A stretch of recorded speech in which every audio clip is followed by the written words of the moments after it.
بسم اللہ الرحمن الرحیم۔ السلام علیکم ورحمۃ اللہ وبرکاتہ۔ اللہم صلی علی محمد وعلی آل محمد۔ قصص الانبیاء، حضرت ہود علیہ السلام۔ حضرت ہود علیہ السلام کا نسب نامہ: ہود علیہ السلام بن شالخ بن ارفخشز بن سام بن نوح بن لامک بن متشالح بن اخنوخ بن یرد بن محلائیل بن کینان بن جانش بن شیس بن آدم علیہ السلام۔ سیرت النبی ابن ہشام۔ حضرت ہود علیہ السلام عرب کے قبیلہ عاد سے تعلق رکھتے تھے، جو عمان اور حضرموت کے درمیان ریت کے ٹیلوں والے علاقے الاحقاف میں رہائش پذیر تھا۔ آپ علیہ السلام کا قبیلہ عاد بن ارم بن اوس بن سام بن نوح کی اولاد سے تھا۔ آپ علیہ السلام اپنی قوم کے ایک شریف خاندان سے تھے، جنہیں اللہ تعالیٰ نے ان کی قوم کی ہدایت کے لیے نبی بنا کر بھیجا تھا۔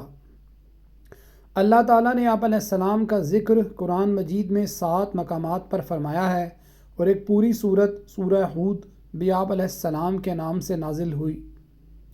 حضرت ہود علیہ السلام کی بعثت: قوم نوح کی ہلاکت کے بعد اللہ تعالیٰ نے قوم عاد کو زمین پر آباد کیا۔ یہ لوگ جسمانی طور پر بڑے مضبوط، قد آور اور بڑی مضبوط عمارتیں بنانے میں ماہر تھے۔ اللہ تعالیٰ نے انہیں خوب مال و دولت سے بھی نوازا تھا۔ قوم عاد اپنی جسمانی قوت کے غرور میں اتنی آگے بڑھ گئی کہ اس نے اللہ تعالیٰ کو بھلا کر اپنے ہی ہاتھوں سے بنائے ہوئے بتوں کو اپنا معبود بنا کر ان کی عبادت شروع کر دی۔ ان کے 3 بڑے بت تھے، جن کے نام سمد، سمود اور ہر تھے۔ قوم عاد کو گمراہی سے نکال کر ہدایت کی طرف لانے کے لیے اللہ تعالیٰ نے اسی قوم کے ایک فرد حضرت ہود علیہ السلام کو نبی بنا کر ان کے پاس بھیجا۔ فرمان الہی ہے: اے نبی صلی اللہ علیہ وسلم، کیا آپ نے نہیں دیکھا کہ آپ کے رب نے قوم عاد کے ساتھ کیا سلوک کیا؟ یعنی ارم کی اولاد کے ساتھ، جو قد و قامت میں ستونوں جیسے تھے اور طاقت میں ان جیسے دنیا میں لوگ پیدا ہی نہیں کیے گئے۔ اور ہم نے قوم عاد کی طرف ان کے بھائی ہود علیہ السلام کو نبی بنا کر بھیجا۔ پھر ان قوم نوح کے بعد ہم نے دوسری امت قوم عاد پیدا کی، پھر ہم نے انہی میں سے ایک رسول بھیجا۔ حضرت ہود علیہ السلام کی قوم کو واعظ و نصیحت: حضرت ہود علیہ السلام نے نبوت ملنے کے بعد جب قوم کو شرک اور اللہ تعالیٰ کی نافرمانیاں کرتے دیکھا تو انہیں اللہ تعالیٰ کی نعمتیں یاد دلاتے ہوئے توحید کی تعلیم دی اور اللہ تعالیٰ کی نافرمانی سے بچنے کی تلقین کی۔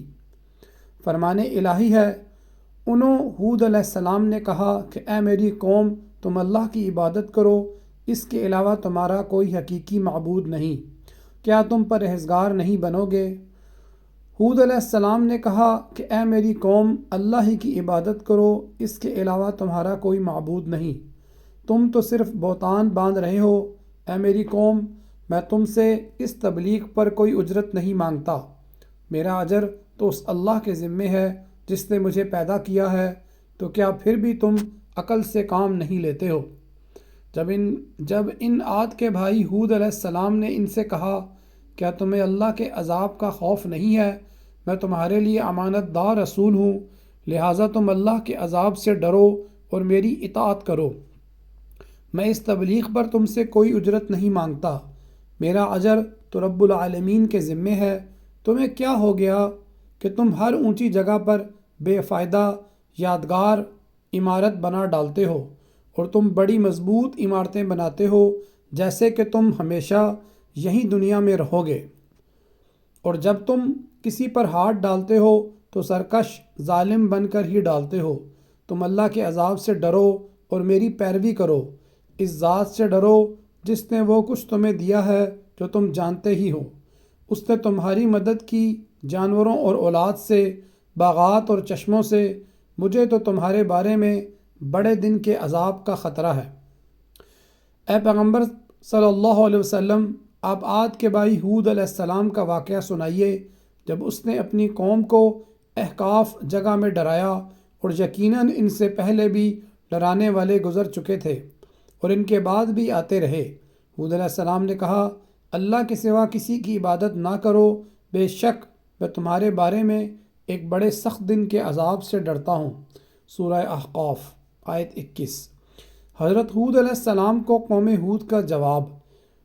جب حضرت ہود علیہ السلام نے اپنی قوم کو اللہ تعالیٰ کی توحید اور اس کی فرما برداری کرنے کی دعوت اور نافرمانی سے بچنے کی تلقین کی تو قوم عاد نے آپ علیہ السلام کی دعوت قبول کرنے کی بجائے آپ علیہ السلام کو جھٹلایا اور آپ علیہ السلام پر کئی الزامات لگائے۔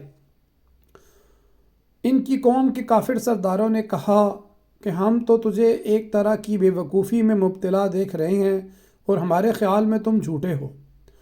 قوم کے سرداروں نے کہا، اے ہود، تم نے ہمارے سامنے توحید کی کوئی واضح دلیل پیش نہیں کی اور ہم اپنے معبودوں کو صرف تمہاری بات میں آ کر نہیں چھوڑ سکتے اور نہ ہی ہم تجھ پر ایمان لانے والے ہیں، بلکہ ہم تو یہی کہتے ہیں کہ ہمارے کسی معبود نے تمہیں خرابی دماغی مرض میں مبتلا کر دیا ہے۔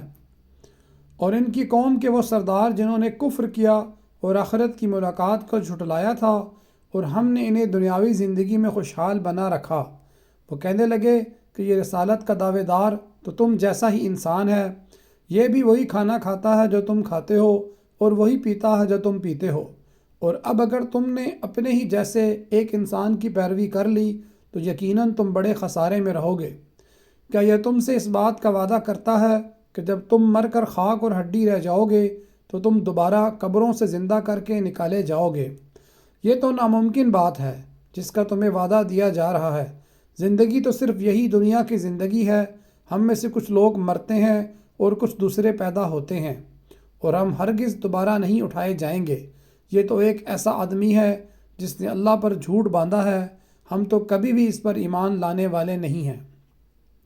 قوم ہود نے کہا کہ تم ہمیں واعظ کرو یا نہ کرو، ہمارے لیے سب برابر ہے۔ یہ واعظ کرنا تو بس پہلے لوگوں کی عادت چلی آئی ہے اور ہم پر ہرگز کوئی عذاب نہیں آئے گا۔ حضرت ہود علیہ السلام کا اپنی قوم کو مشفقانہ خطاب۔ حضرت ہود علیہ السلام نے اپنی قوم کو سمجھانے کی بھرپور کوشش کی اور انہیں بتایا کہ اے میری قوم، اللہ کے سوا تمہارا کوئی حقیقی معبود نہیں، میں اللہ کی طرف سے تمہاری خیرخواہی کے لیے نبی بنا کر بھیجا گیا ہوں، مجھے تم سے کوئی دنیاوی لالچ نہیں، میں تو صرف اللہ کی رضا کا طلبگار ہوں۔ اگر اللہ مجھ سے راضی ہو گیا تو مجھے بہترین صلہ عطا فرمائے گا۔ میں تمہارا خیرخواہ ہونے کی حیثیت سے تمہیں نصیحت کر رہا ہوں کہ اگر تم بتوں کی پوجا چھوڑ کر اللہ کے فرما بردار بندے بن جاؤ گے تو اس کا فائدہ تمہیں دنیا میں بھی ملے گا اور آخرت میں بھی۔ فرمان الہی ہے۔ ہود نے کہا، اے میری قوم، میں بے وقوف نہیں ہوں، بلکہ میں تو تمام جہانوں کے پروردگار کا بھیجا ہوا پیغمبر ہوں۔ میں تو تمہیں اپنے پروردگار کے پیغامات پہنچاتا ہوں اور میں تمہارا امانت دار خیرخواہ ہوں۔ اور کیا تم اس بات پر تعجب کرتے ہو کہ تمہارے رب کی طرف سے تمہارے پاس تم ہی میں سے ایک آدمی پر وحی نازل ہوئی ہے تاکہ وہ تمہیں ڈرائے؟ اور وہ حالت بھی یاد کرو کہ جب اللہ نے تم کو قوم نوح کے بعد جانشین بنایا اور دوسروں کے مقابلے میں تمہیں زیادہ قوت و جسامت عطا فرمائی۔ اس لیے اللہ کی نعمتوں کو یاد رکھتے ہوئے اس کا شکر ادا کرو تاکہ تم کامیاب ہو جاؤ۔ حضرت ہود علیہ السلام کی اپنی قوم کو توبہ و استغفار کی تلقین۔